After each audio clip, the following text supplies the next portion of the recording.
मेरा नाम समरीन है। मैं देहात की रहने वाली हूँ। हम 2 भाई थे, वो छोटा था। मैं कॉलेज में पढ़ती और मेरा भाई स्कूल में पढ़ता था। मैं बड़ी हो रही थी। मेरे जिस्म में उम्र के लिहाज से तब्दीलियां रूनुमा हो रही थीं। खैर, कॉलेज के पहले 1 हफ्ते तो मुझे ये सब कुछ बहुत अजीब सा लगा। फिर कुछ दिनों बाद सब कुछ समझ में आ गई। मैंने ये सब मामले किसी को नहीं बताया। मैं यूट्यूब पर जानकारी ले लेती थी। न ही मैंने घर में और न ही कॉलेज में किसी के साथ इस बारे में बात की। मेरी दोस्ती शरारती लड़कियों के साथ हो चुकी थी, लेकिन मैंने इनको भी इस बारे में कुछ भी नहीं बताया। आखिरकार मैंने एक दिन हिम्मत की और उनसे पूछ लिया कि ये सब मेरे साथ किया हुआ है, तो वो हंस पड़ी और कहने लगे, अरे बेवकूफ, ये तो सबके साथ होता है। मैंने कहा, अच्छा। मैंने पूछा, ये क्यों होता है? तो वो कहने लगे, तुम्हें नहीं पता। मैंने कहा, मुझे इसके बारे में कुछ मालूम नहीं है। तो इसने मुझे बताया कि अब तुम बड़ी हो गई हो। तुमने नोट किया होगा कि तुम्हारा हिस्से बहुत बड़ा हो गए हैं। ये सुनकर मैं शर्मा सा गई और हाँ में सर हिला दिया। मेरी दोस्ती सुनिए से काफी गहरी हो चुकी थी। अब हम एक दूसरे के साथ अपनी जाती जिंदगी के मामले भी शेयर करना शुरू कर दिए थे। एक दिन कॉलेज में मेरी एक दोस्त नौशीन ने मुझे कहा कि तुम रोमांटिक फिल्में देखती हो, तो मैंने कहा, नहीं, मुझे इसके बारे में मालूम नहीं था। तो वो कहने लगी, आज मैं तुम्हें दिखाऊंगी। मैंने भी कहा, ठीक है। शाम को वो मेरे घर आए।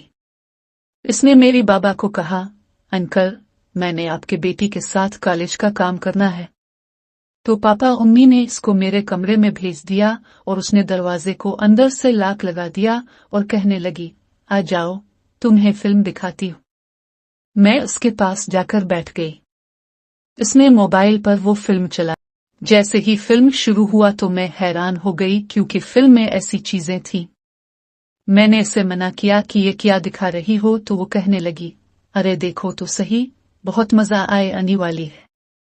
ठीक 7 मिनट बाद वाकई मुझे मजा आना शुरू हो गया। फिर उसने मुझे बताया कि ये सब कुछ क्या होता है। अब मुझे ये फिल्में देखने की आदत सी होने लगी थी और मेरे अंदर ख्वाहिशात पैदा होना शुरू हो गई। इसका बॉयफ्रेंड था तो वो एक दूसरे के साथ टाइम पास कर लिया करते थे, लेकिन मेरा तो कोई बॉयफ्रेंड ही नहीं था जो मेरे साथ वक्त गुजारे। आहिस्ता आहिस्ता मैंने खुद को पुरसुकून करना शुरू कर दिया। दिल में ये ख्वाहिश थी कि कब मेरा ख्वाब हकीकत का रूप लेगी। आखिरकार कॉलेज का पहला साल ऐसे ही गुजर गया। हमें सर्दियों की छुट्टियां हो गई थी। मैं घर पर फारिग थी तो मैंने सोचा कि नानी के घर कुछ दिन गुजार आऊंगी। मैंने वालिदा जान से इजाजत ली और अपने नानी के घर के लिए रवाना हो गई। मेरे मामू एक वकील थे। इनके 2 बेटे थे, दोनों ही मुझसे उम्र के मुताबिक बड़े थे। मामू के घर पहुंची तो मेरी बहुत मेहमान नवाजी की गई। मुमानी जान मेरे साथ रात गए बातें करती रही। अगले दिन मैं मुमानी के साथ बाजार शॉपिंग करने गई। हमने सारा घर का सामान खरीदा और शाम हो गई। शाम को वापस आ गए अपने घर। मैं बहुत थक चुकी थी। शाम को पेट भर खाना खाने के बाद मैं अपने कमरे में चली गई।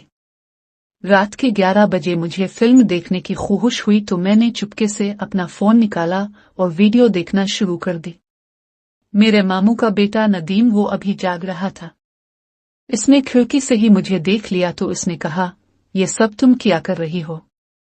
मैं ये सुनकर हैरान हो गई और उसको कहा, प्लीज, ये तुमने देख लिया है पर किसी को मत बताना। इसने मुझे कहा, ठीक है, मैं नहीं बताऊंगा, लेकिन इसके बदले मुझे भी कुछ चाहिए ना। मैंने कहा, तुम्हें जो चाहिए वो ले तुम, लेकिन प्लीज किसी को बताना नहीं। नदीम अपने कमरे में चला गया और मैं परेशानी के आलम में सो गई। सुबह मैं इसी खौफ में उठी। मुझे शक था कि वो सब घर वालों को बता देगा, लेकिन इसने ऐसा कुछ भी नहीं किया और मेरी इज्जत रख ली। इसके अगले दिन मामू और मुमानी जान किसी दोस्त की यहाँ शादी पर जाना था। वो शाम को 6 बजे से घर से चले गए और कहा कि हमें वापस आने में सुबह हो सकती है। मामू का छोटा बेटा तालिब शादी पर साथ ही गया, बस नदीम ही घर पर थे। हम दोनों कजिन मोबाइल पर गेम खेलने लगे। 2 घुटने हमने खेला। मुझे प्यास बहुत लग रही थी तो मैं उठी और फ्रिज में पानी लेने के लिए गई। मैं किचन में पहुंची तो नदीम पीछे से आया और मुझे गले लगा लिया। मैंने कहा, आप ये क्या कर रहे हो? ये कैसी हरकत की है? वो नहीं रुका और मुझे जोर से गले लगाते हुए कहा, अपने ही तो कहा था जो चाहूं मांग लूं। मैं उसका इरादा समझ गई कि इसके दिमाग में क्या चल रहा था। मैंने कहा, ये कभी नहीं हो सकता। लेकिन वो मानने को तैयार ही नहीं था।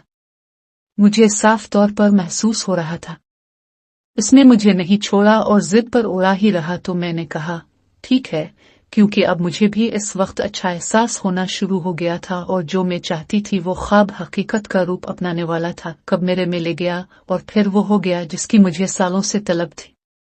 मैंने इसकी ख्वाहिश भी पूरी कर दी और अपने एहसास को भी हकीकत का रूप दे ही दिया। इंसान को हमेशा सीधा रास्ता लेना चाहिए, ना का गलत। दोस्तों, कहानी कैसी लगी? कमेंट मैं जबरदस्त लिख दो। शुक्रिया।